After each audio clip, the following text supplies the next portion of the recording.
Letters of John Nelson Darby, Volume 1, Letter 105E, of 1031.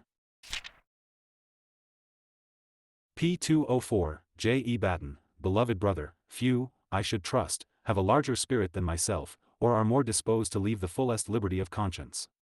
I fear being too large sometimes, but I do not quite understand individual liberty in public common discipline. The difficulty of present circumstances in exercising that discipline I understand most fully, but supposing discipline to have been justly, and consequently divinely exercised, surely saints elsewhere are to act upon it, or confusion and disorder, and slighting the saints and Christ himself in antinomian liberty, is the result. I freely admit that, as things are, it is difficult in many cases, not of common evil, but of ecclesiastical judgment, to deal otherwise than the best we can, but it is always well to respect brethren unless one has a clear case of conscience. Of course, is free, not to be bound by the judgment of brethren, but if people put things on this ground, why, we might say as much. But woe be to him who, if brethren have walked humbly and patiently with God, holds himself free from their judgment. Such may despise them, and for a time they may for their good have the lowest place, but I do not believe such a course will prosper, for God is with them that fear him, however he may humble them. Certainly no one has less sought to make a party than I have. I trust my heart is too much in heaven to find such a thing supportable. I am sure I am too morally lazy. But I shall pursue the course I believe to be of God, and he who judges the secrets of men's hearts will judge all things and all men. The cry of party does not move me. It is evidently the enemy's cry. The only danger is others shaking one by it, by giving decided persons the reputation of being a party.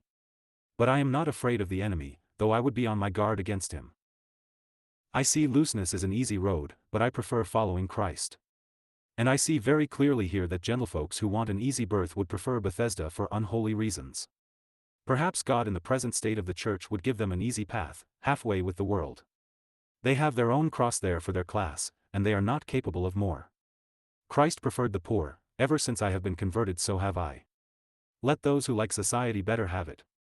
If I ever get into it, and it has crossed my path in London, I return sick at heart. I go to the poor. I find the same evil nature as in the rich, but I find this difference: the rich, and those who keep their comforts and their society, judge and measure how much of Christ they can take and keep without committing themselves; the poor, how much of Christ they can have to comfort them in their sorrows. That, unworthy as I am, is where I am at home and happy. I think I am intellectual enough, and my mind, though my education was in my judgment not well directed, save by God, cultivated enough to enjoy cultivated society. I have none of it, but I prefer the cross. London has given me the opportunity latterly of comparing, through all this break-up, the effect of what I embraced joyfully on principle, and as a principle, 27 years ago. I thought then it was the cross, but took it up in the energy of first and inexperienced zeal.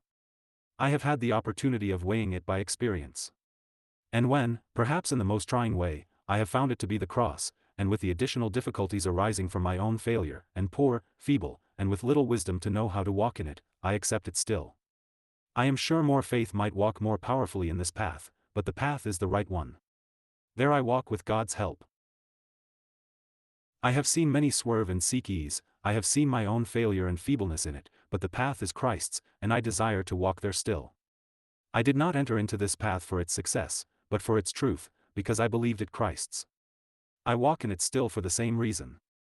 I did not enter into it for brethren, or brethrenism, there were none to join. I did so because the Spirit and the Word shewed me it, and that it was following Christ.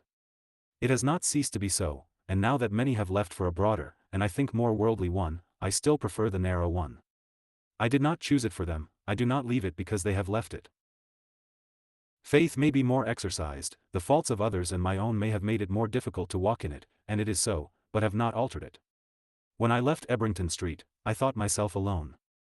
I think the brethren behaved very badly, but I recognize my own failing enough to leave all that, and walk straight now through grace. If others will not, I mourn, but do not change my path, for the world more or less always, when they do not.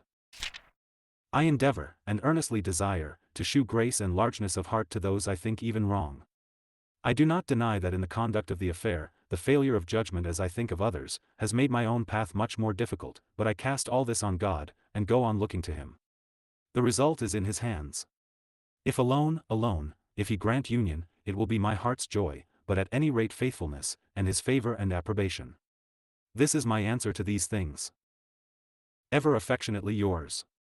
London, received, May 15, 1852.